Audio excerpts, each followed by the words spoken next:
22-এর রিক্রুটমেন্টে প্রথমে নোটিফিকেশন অনুযায়ী বিএড এবং ডিএলএড দুই পক্ষকেই কিন্তু পার্টিসিপেশনের সুযোগ দিয়েছিল, কিন্তু পরবর্তীকালে ওরা যখন সুপ্রিম কোর্টে দেবেশ শর্মার মামলাটা চলছিল তখন বোর্ডের তরফ থেকে কিন্তু জানিয়ে দেওয়া হয় যে বিএডদের ক্যান্ডিডেটের ভবিষ্যৎটা নির্ভর করছে সুপ্রিম কোর্টে পেন্ডিং থাকা দেবেশ শর্মার মামলার ভবিষ্যতের উপরে। তো তারপরে দেবেশ শর্মার জাজমেন্টে তো 2023 সালের আগস্ট মাসে সুপ্রিম কোর্ট বলে দিল যে প্রাইমারি টিচার রিক্রুটমেন্টের ক্ষেত্রে ডিএলএডরাই হচ্ছে বৈধ এবং বিএডদের ক্যান্ডিডেটরা সেক্ষেত্রে অটোমেটিক্যালি ক্যান্সেল হয়ে যাচ্ছে। কিন্তু এখানে একটা মাথায় রাখতে হবে জিনিস যে ওই জাজমেন্টে কিন্তু সুপ্রিম কোর্ট ওই জাজমেন্টটার রেট্রোস্পেক্টিভ এফেক্ট থাকবে না সেটা শুধুই প্রসপেক্টিভ হবে সেটা কিন্তু কিছু সেরকম নির্দেশিকা ছিল না। তো যার ফলে স্টেট অফ মধ্যপ্রদেশের তরফ থেকে ওখানে আবার একটা অ্যাপ্লিকেশন করা হয়, যদিও সেটা একটা ক্লারিফিকেশন অ্যাপ্লিকেশন হিসেবে করা হয়েছিল, কিন্তু সুপ্রিম কোর্ট সেটাকে একটা রিভিউ পিটিশন হিসেবে ধরে নেয়। কারণ সুপ্রিম কোর্টের বক্তব্য হচ্ছে যে এইভাবে ক্লারিফিকেশন অ্যাপ্লিকেশন একটা ফ্রেশ প্রেয়ারের জন্ম দিচ্ছে, এমন একটা মানে কিছু চাওয়া হচ্ছে যেখানটাতে কিন্তু নতুন একটা দিক খুলে যেতে পারে।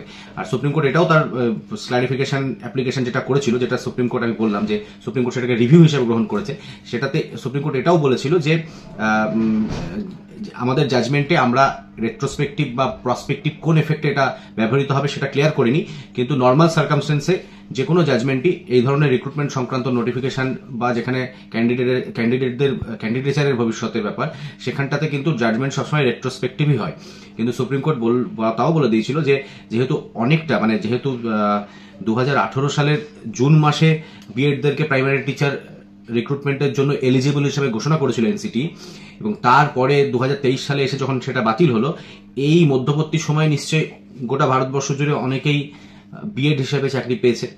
তাহলে যদি এখন সুপ্রিম কোর্ট রেট্রোস্পেক্টিভ এফেক্ট বলে এবং 2018 সাল থেকেই নোটিফিকেশনটাকে পুরো খারিজ বলে ঘোষণা করে, তাহলে তো সবারই চাকরি সংকটে পড়ে যাচ্ছে। তো সেইটার মাথায় রেখে সুপ্রিম কোর্ট বলেছিল যে ক্লারিফিকেশন অ্যাপ্লিকেশনে, যেটাকে রিভিউ হিসেবে ট্রিট করা হয়েছিল অ্যাকচুয়ালি, সেখানে বলেছিল যে এটাতে কোনো যারা চাকরি অলরেডি করছে তাদের কোনো সমস্যা হবে না, এবং তারা একটা যদি 1 বছরের মধ্যে সেই দিন থেকে 1 বছরের মধ্যে যদি করে নেয়, একটা ব্রিজ কোর্স করে নেয়, তাহলে তাদের কোনো সমস্যা হবে না, এটা একটা বলেছিল। কিন্তু তার পাশাপাশি এটাও বলেছিল, যেটা হচ্ছে আমাদের এখনকার সমস্যা মেনলি, সেখানে বলেছিল যে যারা রিক্রুটমেন্টে পার্টিসিপেশন করেছে বা হয়তো প্যানেলে এসেছে কিন্তু অ্যাপয়েন্টমেন্ট পায়নি, তাদের ক্ষেত্রে এটা প্রযোজ্য হবে না। সুতরাং এখানে তাহলে আমরা যারা বিএড ক্যান্ডিডেট তারা মেনে নিল যে হ্যাঁ, তাহলে আমাদের ফেট হচ্ছে এরকমই যে আমরা রিক্রুটমেন্ট নোটিফিকেশন অনুযায়ী পার্টিসিপেট করলাম, কিন্তু আমরা আলটিমেটলি প্যানেলে আসতে পারবো না। এবার এই অবধি ঠিক ছিল, সবকিছুই স্থিতিশীল হয়ে গেছিল সেই অর্থে, কিন্তু তারপরে যেহেতু সুপ্রিম কোর্টেরই 5 জাজেস বেঞ্চ, কনস্টিটিউশনাল বেঞ্চ আপনার নভেম্বরের 7 তারিখ সম্ভবত এই জাজমেন্টটা রাজস্থান হাইকোর্টের মামলার ওই যে সিলেকশন প্রসেসটা 2009 সিলেকশন প্রসেস চ্যালেঞ্জ করে যে জাজমেন্টটা 5 জাজেস বেঞ্চ দিল, সেখানে কিন্তু ব্যাপার স্যাপার অনেকটাই আবার নতুন করে কিছু প্রশ্ন চাড়া দিল। খুব, যেটা আমি প্রথমেই বললাম যে খুব প্র্যাকটিক্যাল সমস্যা। কারণ রাজস্থান হাইকোর্টের এই রেফারেন্সের মামলা, রাজস্থান হাইকোর্ট থেকে সুপ্রিম কোর্টে সিভিল আপিল হয়ে যখন রেফারেন্সে 5 জাজেস বেঞ্চ যখন নিজে বলছে যে একটা রিক্রুটমেন্ট শুরু হচ্ছে রিক্রুটমেন্টে অ্যাডভার্টাইজমেন্ট দিয়ে এবং সেটা শেষ হচ্ছে নিয়োগ কমপ্লিট করার পরে, এর মধ্যে যোগ্যতা মানের কোনো পরিবর্তন করা যাবে না। আবার এটাও বলছে সুপ্রিম কোর্ট যে এতে যদি রিক্রুটমেন্ট রুলস পারমিট করে তাহলে তবেই করা যাবে, আবার সেই যে পরিবর্তনটা করা যাচ্ছে সেটা আর্টিকেল 14 সঙ্গে সামঞ্জস্যপূর্ণ হতে হবে। অর্থাৎ কিনা এখানে যদি আমাদের সমস্যার সঙ্গে এই জাজমেন্টটাকে আমরা একসাথে পড়ি, তাহলে বোঝা যাচ্ছে যে প্রথম কথা, রুলসে নিয়োগ চলাকালীন রুলসের পরিবর্তন করতে পারবে, এটা 2016 রিক্রুটমেন্ট রুলসে, প্রাইমারি টিচারদের রিক্রুটমেন্ট রুলসে নেই। দ্বিতীয়ত হচ্ছে, যদি সেটা পরিবর্তন করতেও পারতো তাহলে সেটা আর্টিকেল 14 সঙ্গে সামঞ্জস্যপূর্ণ হতে হবে, যেটা কিনা হচ্ছে না। তাহলে আমরা সুপ্রিম কোর্টের নির্দেশেই আমাদের ক্যান্ডিডেটরা ক্যান্সেল হলো, এটা নিয়ে কোনো দ্বিমত নেই। কিন্তু আবার কনস্টিটিউশনাল বেঞ্চ বলছে যে নিয়োগ চলাকালীন, নিয়োগ শেষ হওয়া পর্যন্ত যোগ্যতা মানের পরিবর্তন করা যাবে না। তাহলে আমাদের তো যোগ্যতা মান হিসাবেই বিএডটাকে তো ওখানে একটা এলিজিবিলিটি ক্রাইটেরিয়া, আমি বিএড হিসাবেও ট্রেনিংটা বৈধতা পেয়েই তো আমি ওখানে পার্টিসিপেট করেছিলাম। তাহলে সেই রিক্রুটমেন্ট নোটিফিকেশন যখন 2022 সেপ্টেম্বরে এলো এবং আমি যখন সাবসিকুয়েন্টলি দেবেশ শর্মা জাজমেন্ট এলো 2023 আগস্টে। তো বাই দিস স্প্যানে তো আমি আমার ক্যান্ডিডেটস জমা করলাম, আমাদের মধ্যে অনেকে ইন্টারভিউ পার্টিসিপেট করলো, তাহলে তারপর তারা বাদ কেন যাবে, এই একটা প্রশ্ন আসতেই পারে। এবার আমরা এটা নিয়ে ভেবেছিলাম কি যে আমরা এটা নিয়ে একটা কোনো, যেমনটা এর আগে মধ্যপ্রদেশ স্টেট অফ মধ্যপ্রদেশের তরফ করা হয়েছিল যে ক্লারিফিকেশন অ্যাপ্লিকেশন, কিন্তু এখানে ক্লারিফিকেশন অ্যাপ্লিকেশন সুপ্রিম কোর্ট খুশি হয়নি মোটেও, সেটা অর্ডারটা পড়লেই বোঝা যায়।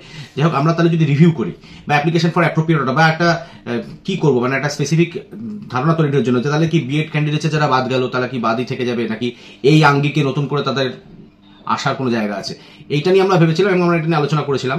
তো আমরা যে সুপ্রিম কোর্টেও আলোচনা করেছিলাম। এখন তো জাস্টিস অনিরুদ্ধ বোস, যিনি এই মামলার এই ডিভিশন বেঞ্চটাকে লিড করছিলেন, তিনি তো রিটায়ার করে গেছেন, জাস্টিস সুধাংশু ধুলিয়া আছেন। এবার আমরা ভেবেছিলাম যে কোনো অ্যাপ্লিকেশন করবো, কিন্তু দেখুন একটা জিনিস মাথায় রাখতে হবে যে অ্যাপ্লিকেশন করলে আমাকে 5 জাজেস বেঞ্চের অর্ডারটাকে টানতে হবে যে এই আঙ্গিকে আপনার জাজমেন্টটাকে আপনি পুনর্বিবেচনা করুন, বা বলুন যে আমার পশ্চিমবঙ্গের রিক্রুটমেন্ট নোটিফিকেশনের পরে যেহেতু আপনার জাজমেন্টটা আসছে এবং তারপরে যেহেতু ওরা যোগ্যতার মান পরিবর্তন করে দিল, বিএডটাকে বাদ করে দিল, তাহলে আমরা কেন বাদ যাব, এইটা একটা ভেবেছিলাম আমরা। কিন্তু তার পরবর্তীতে আমরা সেই পদক্ষেপ থেকে পিছিয়ে আছি। আমরা একটা রিট পিটিশনের মাধ্যমে এটাকে টেস্ট করতে চাইছি, কারণ যদি সাংবিধানিক বেঞ্চের জাজমেন্টটাকে মান্যতা দিই তাহলে এই প্রশ্ন খুব লেজিটিমেট যে আমার রিক্রুটমেন্ট চলাকালীন নিয়মের পরিবর্তন কেন হলো। মানে সুপ্রিম কোর্ট এটা যেভাবে ব্যাখ্যা করেছে তার কথা হচ্ছে যে খেলা শুরু হয়ে যাওয়ার পরে তুমি খেলার নিয়ম পাল্টাতে পারো না, অনেকটা এরকম, এবং রেফারেন্সও প্রচুর টেনেছে। আমরা এটাকে পরীক্ষা করে দেখতে চাইছি এই জন্য যে প্রথম কথা হচ্ছে প্রশ্ন আসবে স্বাভাবিক যে রিক্রুটমেন্ট তো শেষ হতে চললো, শুধু এইটা 5% বাকি আছে, একদম ঠিক। সেগুলো নিয়ে আমরা কারোর ক্যান্ডিডেটস নিয়েও কোনো প্রশ্ন তুলতে চাইছি না। আমরা খালি বলতে চাইছি যে আমি দিদিতে বাদ গেলাম কি করে, কারণ আমি রিক্রুটমেন্টে পার্টিসিপেট করেছিলাম নোটিফিকেশনের ভিত্তিতে, যে নোটিফিকেশনটা তোমরা পরিবর্তন করলে, অ্যামেন্ড করলে সিলেকশন প্রসেস শেষ হওয়ার আগেই, তাহলে আমাকে তোমার বাদ দেওয়াটা যথাযথ হয়নি। এই 5 জাজেস সম্ভবত কি সুপ্রিম কোর্টের 5 জাজেস মামলার নামটা আমি ভুলে গেলাম এই মুহূর্তে, এক সেকেন্ড।